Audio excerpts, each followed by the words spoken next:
Well, hello there. Welcome to Daily Politics on Trust TV. On this program, we discuss and unpack issues around politics, policy, and governance. I'm Abdullahi Ahmed, signing in for Idris Hamza. Now, during Tuesday's plenary, the Senate President Godswill Akpabio announced the formation of a selection committee responsible for the determining of composition of Senate standing committees, which amount to around 70 committees in total. Now, the panel consists of the 2 presiding officers and all 8 principal officers of the Red Chamber. Akpabio will serve as the committee chairperson, while Deputy Senate President Jibril Barau will act as the deputy chairperson. Now, additional members of the committee include Opeyemi Bamidele of APC from Ekiti State as the majority leader of the Senate. David Umahi as the deputy majority leader of the Senate will also feature in the committee. Muhammad Ali Ndume from Borno APC South as Senate Majority Whip will also be featured in the committee, alongside Lola Ashiru from Kwara as Deputy Majority Whip. Now, in addition, the Senate President named the chairpersons and deputy chairpersons for several standing committees as follows. Rules and Business will be chaired by Titus Zam, and Opeyemi Bamidele will deputize for the committee. For Senate Services, Senator Sunday Karimi will chair the committee, while Senator Williams Eteng Jonah will deputize. The Ethics and Public Petitions Committee will be chaired by Okechukwu Ezia, and Khalid Ibrahim Mustafa will deputize for the committee. Public Accounts will be chaired by Aliu Wadada Ahmed, and Peter Onyeka will deputize for the committee. The National Security and Intelligence Committee will be chaired by Senator Shehu Buba Umar, while Senator Ekpenyong will deputize for the committee. The Legislative Compliance Committee will be chaired by Senator Garba Musa Maidoki, and Senator Ede Defino will deputize for the committee. The Media Committee will be chaired by Senator Adeyemi Adaramodu as chairman, and Salisu Shuaibu Afolabi will deputize for the committee. The Appropriations Committee will be chaired by Senator Olamilekon Adeola, and Senator Ali Dume will deputize for the committee. Senator Akpabio mentioned that the Appropriations Committee was promptly established in anticipation of any supplementary budget. Now, tonight's program, ladies and gentlemen, will focus on the equity aspect of this conversation. Many organizations have on different occasions called on the President and the leaders of the National Assembly to implement the 35% affirmative action. However, the question on whether there is enough women in the National Assembly, or whether the women in the National Assembly are up to 35% to the total number of legislators, draws the conversation in a different direction. And to discuss this tonight, we are joined by, well, let's say experts on this conversation. Buki Shonibare is the Executive Director at Invictus Africa, and she will be joined to further unpack the conversation by Bukola Ido, who is the team lead at Kimpact Development Initiative. Ladies and gentlemen, good evening to both of you, and thank you very much for joining us tonight. Thank you for having me. Thank you. Right. All right, we'll take a quick break. When we do come back, we'll set the ball in motion. Daily Politics starts after the break.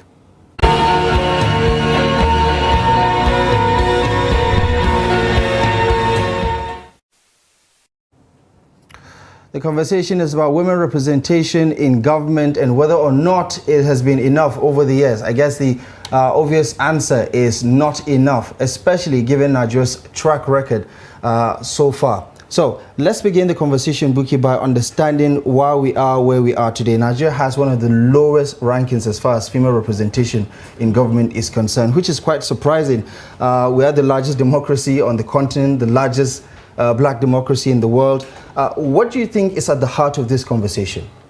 I think at the heart of this conversation is that we live in a society where women are not considered to be appropriate for leadership.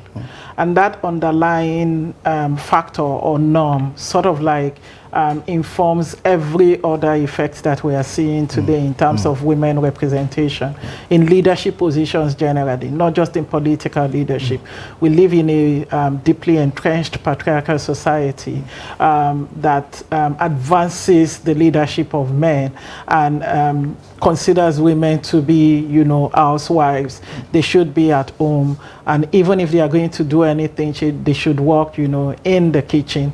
And there are conversations around the fact that even the whole aspect of working in the home and taking care of the child is actually job enough for a woman.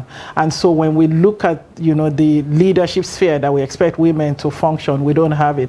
But let's look at what data is saying in this regard. The highest we've ever had in terms of women representation in the Senate was in 2007 when we had 8.3%. That means we had 7 out of 109 Senate members as women. Right. That's the highest we've ever had. What has now happened is we now have 2.8% women representation in the Senate. That means we have just 3 out of 109. The last time we had any figure like that was in 1999. At the House of Representatives, the highest we had was in 2011 when we had 7.3%. Then we had 26 women out of 360. But now we have you know, 17 women out of 360. And then we must not also forget the State Houses of Assembly, where we currently have a 5.7%. That's 57 out of 993 members. What this is showing is a dwindling trend. And I often would ask myself, is this a wicked problem? Wicked problems are those problems that are too complex to be solved. And sometimes it looks as if they don't have solutions. So at the heart of it, every other problem in law will say that there's a decision by a foremost judge in a case called McFoy and UAC. In that decision, the judge said something quite profound. He said that we can't place something on nothing and expect it to stand. We can't expect increased women representation on the nothingness of the patriarchal society that we live in and expect it to function. It's not possible. Is it fair to say that your analysis, although to the point, is also ignoring the fact that we've made certain gains over the years, and that this might be symptomatic of a problem, but it's not an altogether bad situation? We've made certain gains, but the data is not showing that gains. The only point in our, for instance, the legislative arm, where we've had increase was to move from 15 women out of 360 at the House of Representatives to 17. Now we have 17.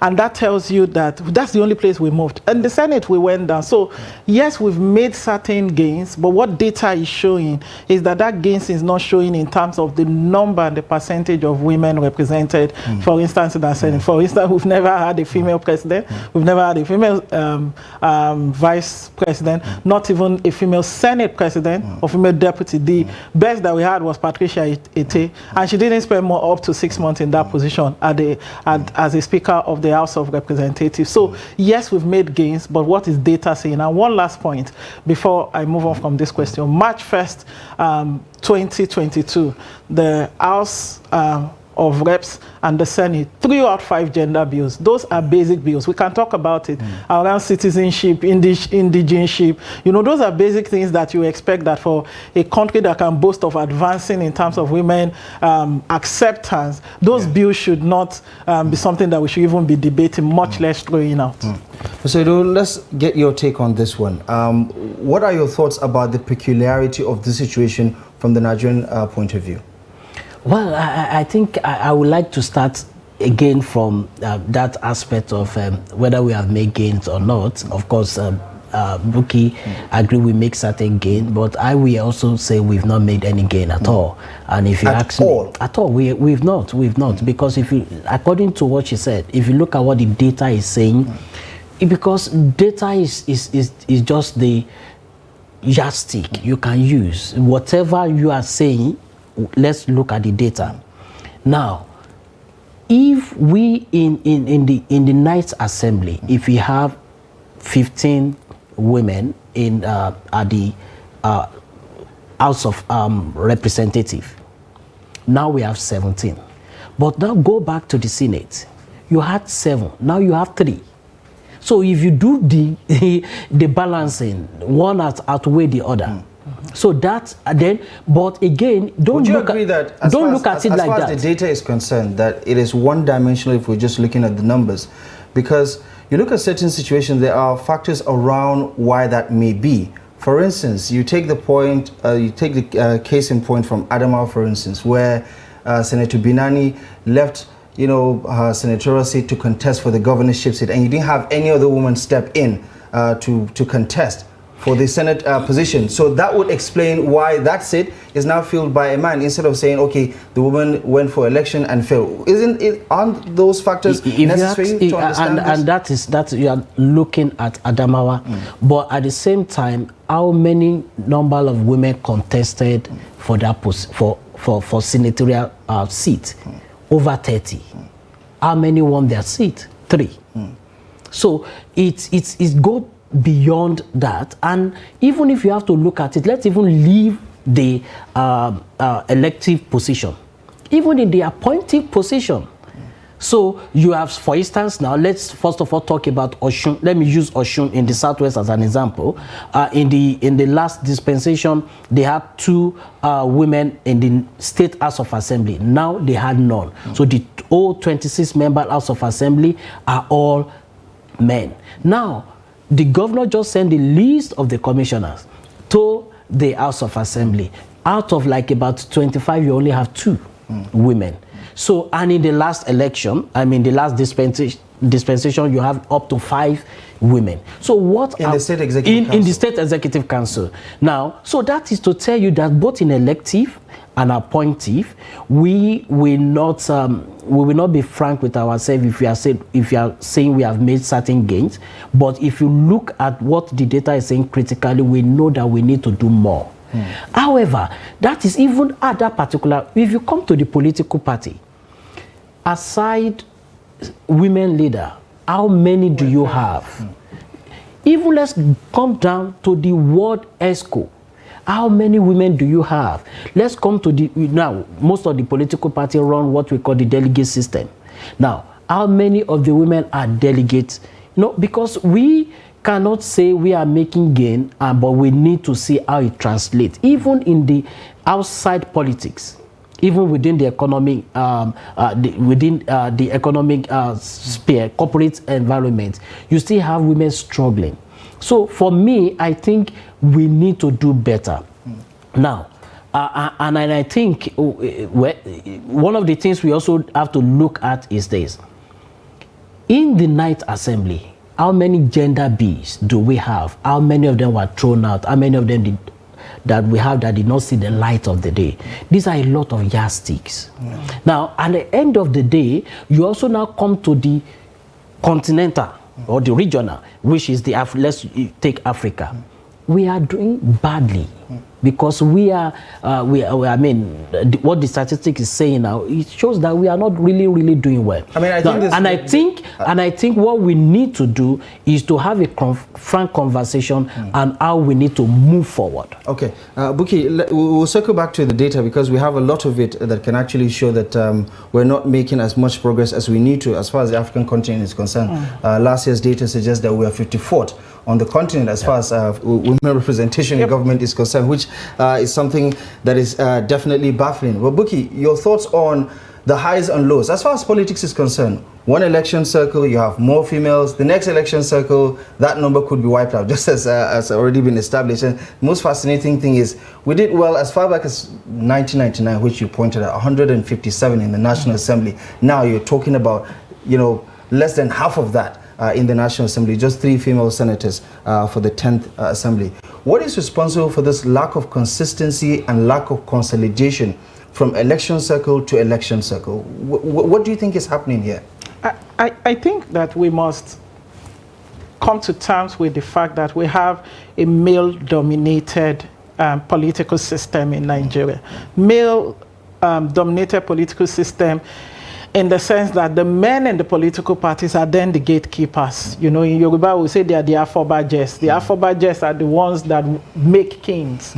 Basically saying that they are the ones who decide who gets in or not. It's a reality we must come to terms with. And are you saying gender is used as a yardstick to decide who gets what? No. So I'm saying that those who decide who gets what are mainly men. Having established that, because we live in a deeply entrenched patriarchal society, we find ourselves in a situation when men will always advance their interests. It's the same thing that you'll find in any social setting, where different social groups will advance the interest of the settings or the people that they primarily represent. So when you look at the political system, and you can talk about that in terms of godfatherism, you know, where who decide who, and we've seen it, how people who want to advance to become, you know, hold certain positions will be told to, you know, step down or wait. So the first thing is the fact that we have a deeply entrenched political system that is dominated and, you know, kept by men. If you look at what Namibia is doing, Namibia is one of the countries that is doing well. And these are countries who moved from not having any female representation to now when they have, you know, adequate female representation.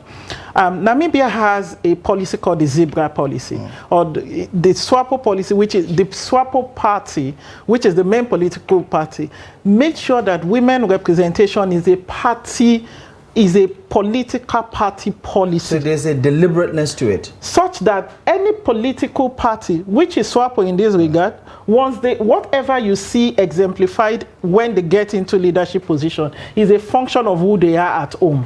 Who they are at home in terms of who they are in their political parties. That is one. The other thing I really want to talk about is the fact that whether we like it or not, the average woman considers politics as a dirty game. And don't blame women who think like that. And that is because if you just see the delegate system that Bukola talked about, you see how it is a dollarized delegate system. An average woman is not thinking like that. Is not thinking of the transactional nature of getting into leadership positions. A woman will be thinking of what capacity am I bringing to the table, what character am I bringing to the table. Not that I need to buy it, you know. I mean, is this a general situation, or is this a somewhat isolated incidents where you can pinpoint and say, okay, at this particular juncture, this was what actually happened, the monetization of the system? Because I reckon that it will also impugn on the character of the women who are currently in those positions, because they could easily say, well, we didn't have to pay money to actually get to where we got today. See, I'm not saying that there are women who are not paying money. We've seen examples of maybe some women, but I'm saying that largely so. You hardly find women do the transactional delegating system of being, you know, appointed. It's so significantly widespread that we can't say it's an isolated situation. And that is one reality we really, you know, must come to terms with in terms of how our political party is run. Until we are able to deal with certain things at the political party system, we may not be able to see it in terms of the leadership representation. So for instance, Bola Ahmed Tinubu, when he was coming into power, one of the things he campaigned on, which we are tracking, was the fact that he's going to ensure 35% women representation. One of the 5 gender bills that was thrown out last year was a bill that sought to ensure that at least 35% of women are actually appointed. From what we have seen so far, just look at the principal officers at the Senate, at the House of Reps. The Senate, out of the 10 principal officers, none is a woman. At the House of Reps, out of the 10, we only have 1 woman. So what are we talking about? Okay, you know, let's talk about, we know politics is a numbers game, even in governance to a certain extent, right? 3 senators out of 109 are women. I mean, as far as scaling is concerned, right? You look at the, you know, the distribution there in the House of Representatives. 1 managed to make it there, and it's not a particularly significant position, if we're going to be honest about it. How much of this is a factor of the politics involved, where it's a numbers game? There are more men than women, so a lot of people would think, listen, is the caucus? If the caucuses decide. You have women in the minority, for instance, like the House of Representative member representing the FCT, Senator Ireti, the one from Cross River State, and at some point they were talking about zoning some of these positions. So is it? I mean, how does the design in itself disadvantage women in this calculation? So I will start with the last question you asked, that at what point do we begin to have this decline? Now, and I will say, now, Buki said something about 2007 and 2011. Now, when you look at those 2 years very well, now, the major thing is that was the point major political parties were feeding women. But what we have now, you have, if you go and look at the statistic of the women that contested in election, now you can hear about Binani because she came from one of the leading majority political party. Political party. Now, but you have greater percentage of the rest These of are the some women. Of the bills, by the way. Yes, you know, contesting. bill on citizenship, indigenship, yes. that were scrapped. So you have majority of the number of women contesting coming from the lesser party. So that alone has been a disadvantage. So when you go to 2007, you look at the Senate, you can actually say, oh, it's either they are from PDP or they are from ANPP or ACN then. And that is what you have. So now, what happened? For instance, this 2023 election, APC feeded one female governorship aspirant, and we had the name everywhere. The support was there. PDP did not feed any. So that is one of the things you have seen. But are you saying these are conscious decisions, or is this just a factor of the ones that made themselves available, and it's about quality? That was not. So because we started, for me now, we started tracking from the primaries. You also have more women coming out at the primaries. But transactional issues are there. Now, at times, the laws did not favor them. And that is why the conversation around legislation is key if you want to increase women political participation and representation or leadership. That conversation of legislation is key. We're talking about affirmative action from the political participation point of view.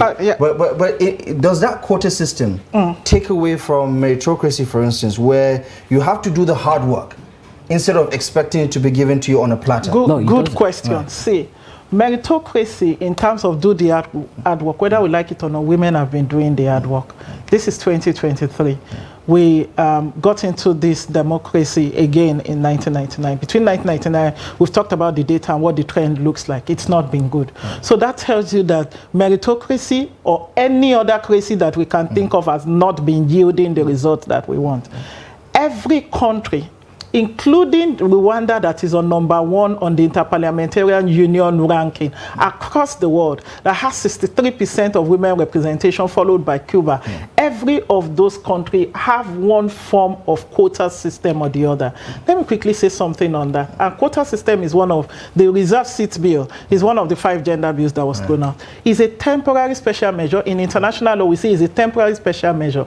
What people think about the temporary special measures, such as the reserved seat bill or what you call the quota system, they think it is permanent. No, it's temporary. And what it does is that you look at structurally disadvantaged or historically marginalized group of people, and then you put a temporary special measure in place to correct the history of disproportionate representation. And once that is corrected, you then remove that measure. What was proposed by Honorable Njideka in Kiruka or something, who post that reserve seat bill, was that let's give ourselves 16 years, adopt this quota system, let's spread it over for like 111 seats across board, and such that when we correct this historical disproportionate representation of women, then we can remove that measure.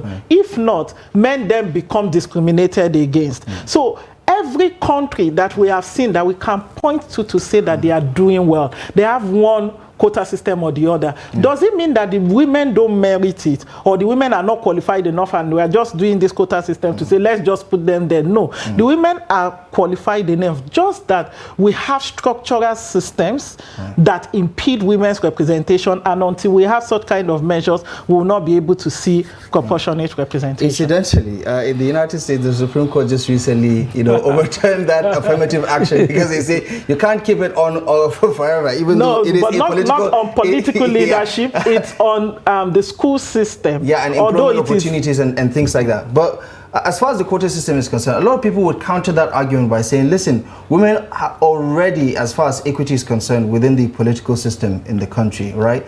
They get 50% off as far as buying forms are concerned, right? In some political parties, they will say they even give them free forms. Why is that not enough, in your view, to level the playing field? Well, I think that is a bit of tokenism, and I don't think isn't quota system also tokenism? No. That is not it. That is not it. You see, when it comes to political party support for female candidates, it goes beyond the form. It goes beyond the nomination form. It's about, okay, so I give you an example. What is the whole essence of giving the women free form, yet the quota system? The quota system, I mean, not the quota system, the zoning system did not favor that woman. So, of course, she has the free form in her hand, but you are also saying that position she's contesting for is not for her, has been zoned to another place. That is number one. Number two, now you find a system where even from the party executive, most of the delegates are become somewhere. In terms of the practice, we all know most of these practices because it goes beyond the form. Right. Now, but for me, I think the first thing we need to first of all look at now is how do we open up the space? Now, the quota system you are talking about is one of the viable positions because if you say we are practicing democracy, democracy is about representation. It is not for a certain set of people. So when you say, let's use the common definition of democracy. Democracy is the government of the people, by the people. People include both gender. And that is what it is. It's about representation. But those positions are limited, right? No, they are not. Sometimes you could have a woman representing everybody in the society. Sometimes you could have a man represent everybody else in the society. So I give you an example. Old. No. I give you an example. So what I am trying to say is this. When you say, look, this is representation. Now, okay, you want to have your minister, for instance, and then you are going to have 72 ministers. 35% is saying what number belongs to the women. Just give them. And what it means is that just select the best. It doesn't cost you anything, but just give us women. Nobody is talking about don't bring just bring anybody. Right. But that is representation, just equity that you just mentioned. And that is what we are talking. That is what is all about, representation. Right. Everybody must be represented. Now, don't forget, when the young people were having this same feelings too, agitation, then you have what we call the not too young to run bill. The not too young to run bill was just to open the space up through legislation. You're not suggesting that it has worked, are you? Because it has worked. A lot of people are saying it hasn't worked. No. And I think the data also supports that. What the data was saying before the space was opened up. Yes, before the space was opened up, now you have less than 10%. Young people coming in. Then in the night assembly in the 2019, you have like about 34%. Of course, it has dipped. I mean, we have a dip now, which is like about 23 or 24%. But look at where we are coming from 10%. Okay.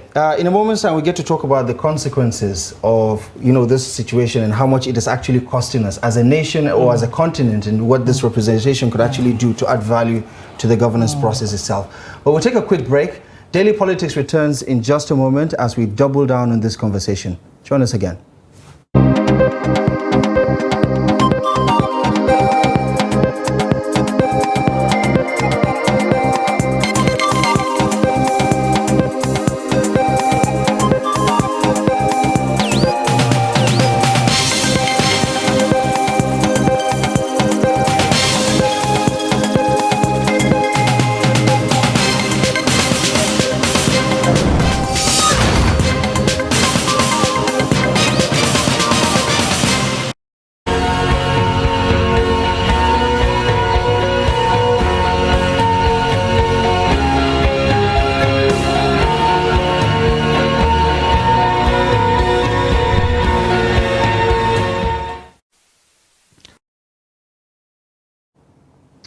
Welcome back to the program. Thank you very much for staying with us. Here's a quick reminder. You can follow the conversation across our social media platforms so you can keep up to date with all the conversations we're having across all those platforms: Facebook, Twitter, Instagram, YouTube Live, and of course our Threads account, which is active and live.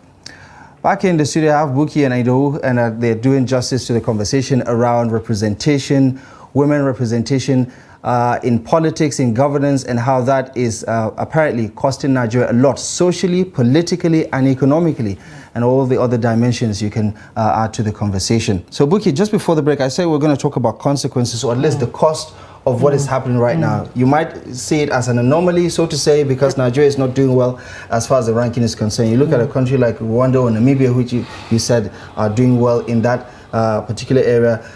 It allows for a perfect representation of society itself, where the voices are heard, and we talk about democracy being about the will of the people, and to a certain extent Nigerians are not represented in that area because a lot of women are not heard, and those voices really need to be amplified. What is the cost of this anomaly, so to say?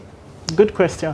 I had an interesting conversation with a sitting governor, and he said something, and I was saying that, oh, sir, women in your state, you just became a governor, make sure that there is. And he said to me, Buki, there is a problem with being able to advance women and that I will tie that to this question that you have asked in terms of what's the effect. He said there's 3 stages of power. Power politically, power acquisition, power consolidation, and then power utilization.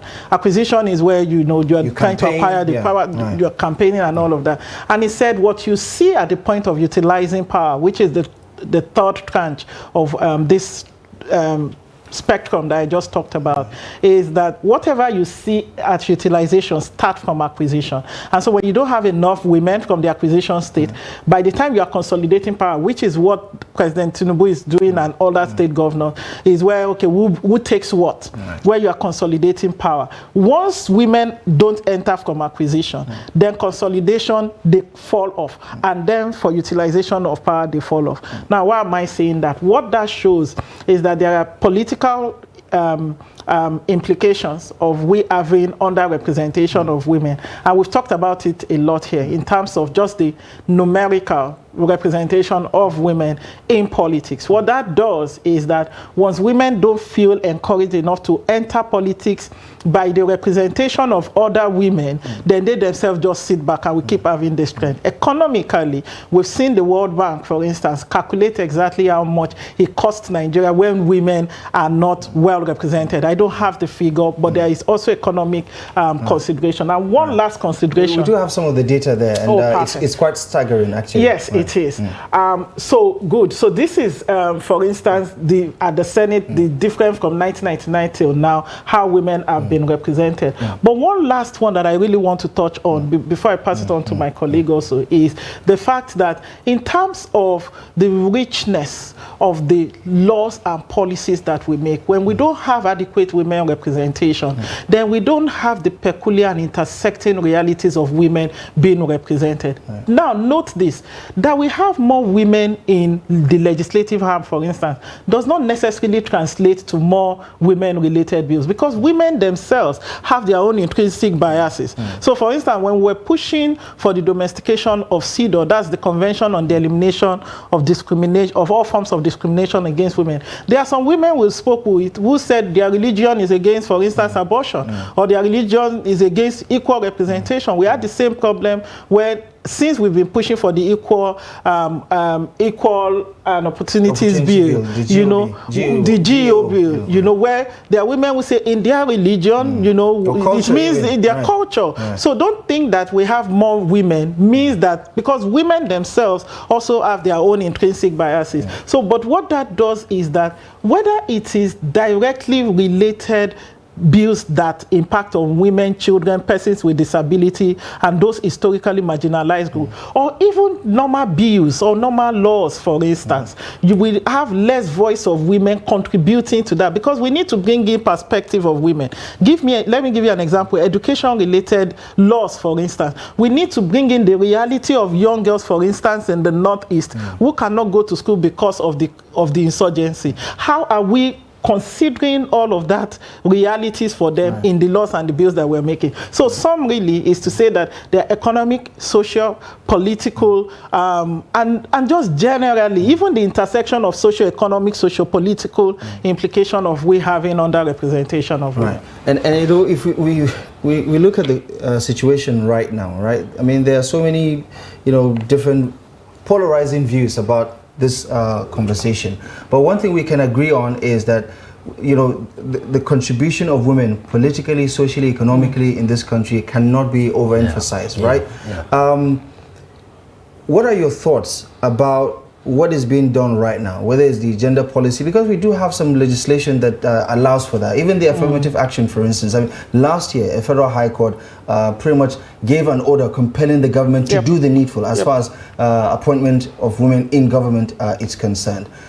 If you flip the conversation and you look at the political terrain, where it's perhaps guarantees an easy access for women to get into positions of power. You talk about electability, for instance, right? You have a lot of women with PVCs. And we talk about voter turnout on election day. And women have this almost perfect record as far as coming out on election day to vote. Whether it's, you know, we're talking about older women or not, it's a different conversation, but women do come out. They're the ones who are under the scorching sun. They can wait out for 5 hours until the election officials come because they're that committed, right? And we've seen some of them on election day recently turn down the inducements and say, listen, we're going to vote for whoever we want to vote.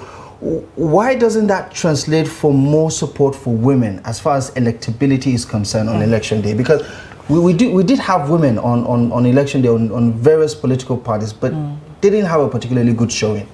Okay, so and I think the first thing I already mentioned that, and I think this stronger political party should start from there.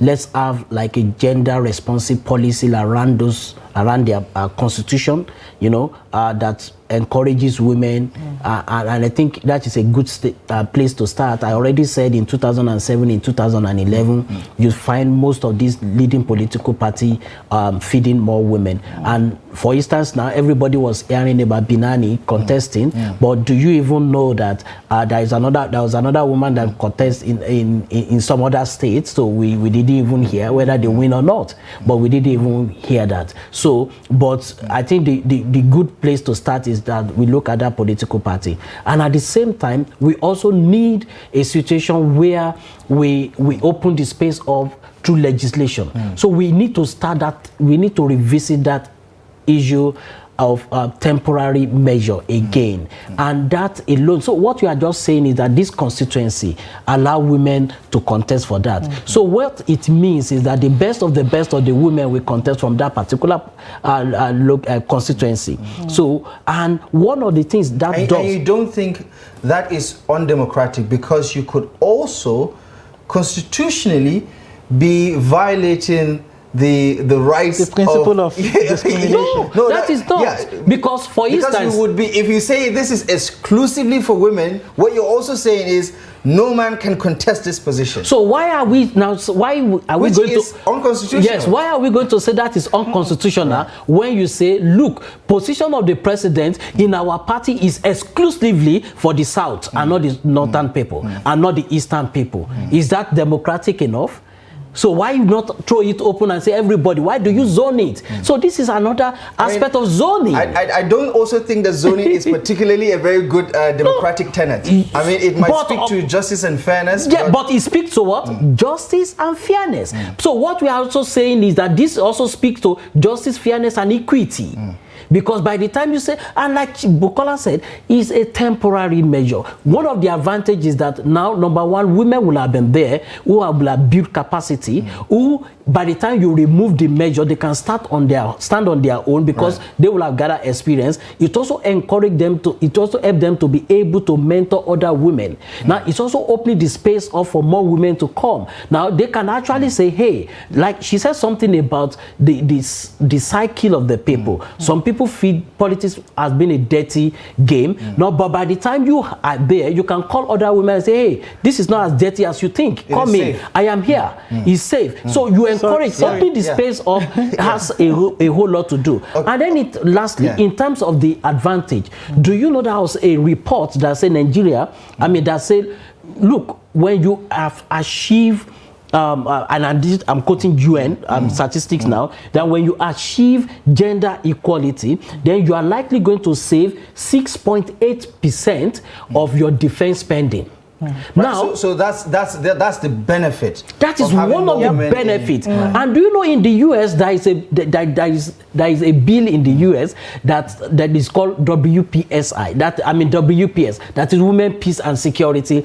bill, and that talks about even among there is supposed to be a quota of women among the foreign diplomats, and that is and you keep asking yourself, why do we even have most of these foreign diplomats? Some of them are women, and they confer and because you see, we have a lot of benefits. If you want, I just mentioned one now, and we can go into, in fact, there is one UNDP research that talks about the sub-Saharan African is losing $75 billion. That's a lot because we are not achieving gender parity. Okay. So, and that is what we need to begin to look at. Now Buki, in talking about what we're missing out, clearly that's one way to look at it, right? But what are other countries enjoying from their own relatively fair, balanced governance system that allows for men and women to coexist on the decision table to come up with policies and programs of government? What are we missing out on? What are some of these countries that have a much better rating? What are they benefiting from that type of representation? So first, let me quickly say that, so the point you made about, the possible constitutional discrimination if we have such kind of measure, just to say that at the international law level, the Human Rights Committee, in deciding on international equality law, have been able to establish that temporary special measure is not discriminatory, whether it is constitutionalized or not. So I bet if I go to the Nigerian courts, they would definitely say something else. Funny enough, I was just studying on that just yesterday. But just to quickly say that, so when countries that have had good representation, that have proportionate representation of women, enjoy all of the benefit or the converse of the things that we have been talking about.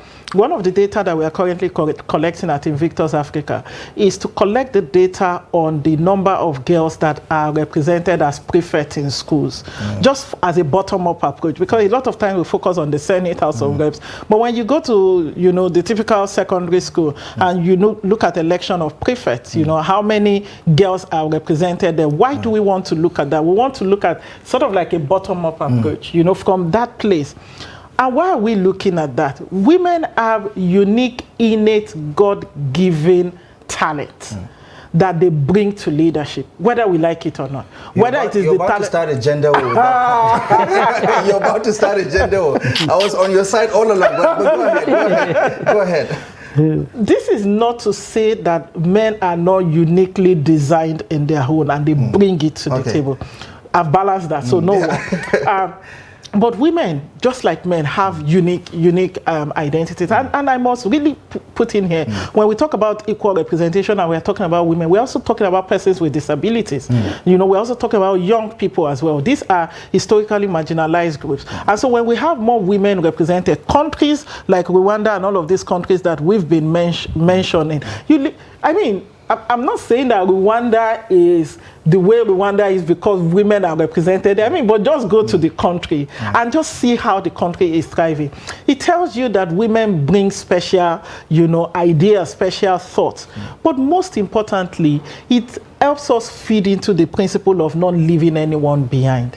Not leaving people behind is not just about the numerical representation. It means that your own realities as an individual, your intersectional realities, because not just women, imagine a woman that is poor and that is disabled. That's intersectional discrimination going on there. How do you bring in those? Who is best to bring in those perspectives? Those women. Those people who are historically marginalized. There is no way that a man who does not sit in my who does not wear my shoes will be able to understand my realities and bring in my realities into lawmaking, for instance, into policy formulation, into policy reviews. So countries who have been able to do that are enjoying an equal society. But beyond that, we know we women are efficient, we manage money better. Give us 30,000 to go to the market, no gender war. We will make sure that, just put a woman as a minister for finance, for instance, and see how we are going to manage the budget. A lot of people will say we had that just 4 years ago. It didn't particularly turn out well. 8 years ago, we had that. But then again... but let me close my thought by saying that having more women means that perspectives of women and the realities of women are brought into governance. Okay. Let's talk about what is happening right now. Away from the National Assembly, the president recently got the all clear to appoint 20 special advisors. He has utilized 12 as at the last count, I think. So far, we've had 4 women.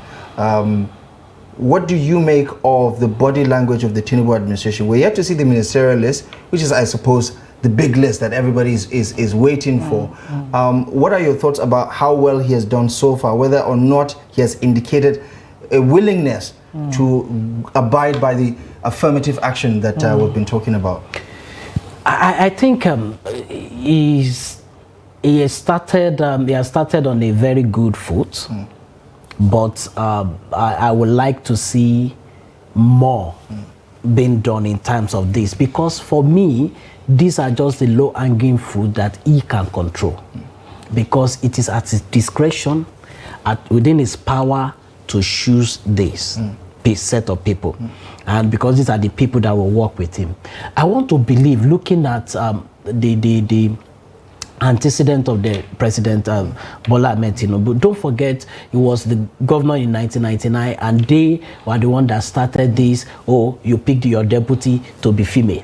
You remember, and then that tradition continues on until just recently, because I think that was when he chose Bokno Akerele to be his deputy. So, and I think he's going to do.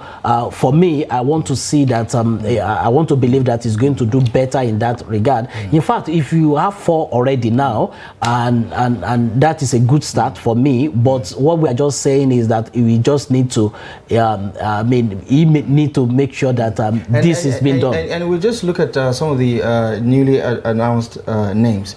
Hadiza Bala, for instance, her track record in the Post Authority speaks volume. Her no-nonsense approach and due diligence sort of character. For him to consider her as special advisor on policy coordination, what does that tell you? I mean, because policy coordination does sound like a very serious job. Okay. So that is that is what we are talking about. Now, recognizing the capacity of the women is key. And now it's about the credibility, it's about the competence, it's about the character. Now, and whether you like it or not, let's even go back to statistics and look at when our economy was a bit better than what we have today. Who was when that terminology was carved out? Coordinating minister of the economy. That was when you have Okonjo-Iweala then, you remember. So what I'm trying to say, when you look at this, it also shows that President Tinubu believes in the capacity of the women and also believes in that aspect, which he talked about in terms of the 35% of women. But we want to see him, implementing that to the fullest. Okay. And that will have been the best. Buki, your analysis has been very critical. Have you seen any reason to be positively, I mean, you can't be positively optimistic, you can't be optimistic. Have you seen anything that makes you feel optimistic about the chances of women as far as political appointments and representation in this administration? Have you seen anything that would give you a sense of hope in the next few years? Both two sides, cautiously optimistic. I have cautiously to say, optimistic. Yeah. Cautiously optimistic, because you talked about body language now. Yes, 4 out of 12, until we see the full picture, we may not be able to have... it sounds like he's covered, right? Yeah, it sounds like, no, but really, seriously, it sounds like it is covered. And that is also looking at a president who, in his campaign promise, that is in his Renewed Hope manifesto, he pitched his campaign relating to women and girls on 5 key pillars, one of which, includes social inclusion and political representation of women. Now, why I said I'm cautiously optimistic is because, on the one hand, you look at his promise regarding the fact that he's going to work with the National Assembly to pass legislation to promote female employment in government offices, ministries, and agencies. However, when this zoning happened, and then principal or key officials of the Senate and the House of Reps, we did not see any woman. That body language did not go down well, with gender activists like me who want to see more women representation. However, when we look at the flip side and relate that to his second promise regarding the fact that he's going to ensure women's participation at least 35%. If we look at the appointment that he has made so far, 4 out of 12 is good representation, which is why we are currently with we've done the calculation for him actually Right. to say if you are going to have 40 ministers, for instance, we expect 35% You're not of encouraging 40. him to have 40 ministers, are you? No, I'm not. No, I'm not encouraging. I'm Okay. talking hypothetically. So let me say 20, or let me say. So if you're going to have 20 ministers, for instance, 35% of that means that we're expecting, nothing less than at least more than 20 or more than 15, so to speak. But basically, just to say that I'm honestly optimistic. I'm also optimistic because of his track record in terms of being able to identify talent, such as Hadiza Bala Usman, who I've known and who I've also worked with and who I know our capacity.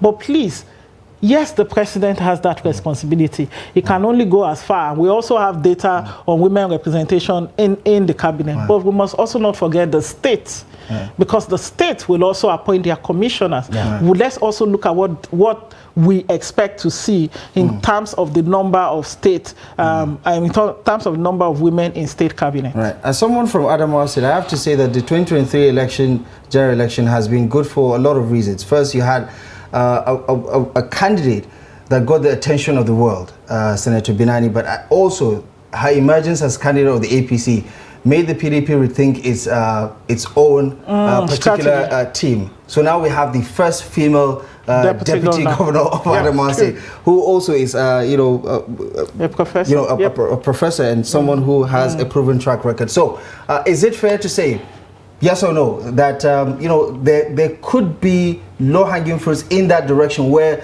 now the powers that be are actually noticing how some of these trends could actually inspire the electorate to actually consider some of these dynamics going into. So I think those are the gains. Those are the gains, and like I said, if you don't look at the analysis you just given, you link it back to the political parties. APC did this, or PDP. I think we have to reconstitute, and that is the power of those leading political parties. All right. Unfortunately, that's the much time we have for this particular conversation. I know somewhere in the near future, we'll definitely circle back to this one, especially as more appointments and nominations come about. Thank you both for the wonderful conversation and for your insight on this conversation. Really appreciate you very much for stopping by. Thank you so much. Right.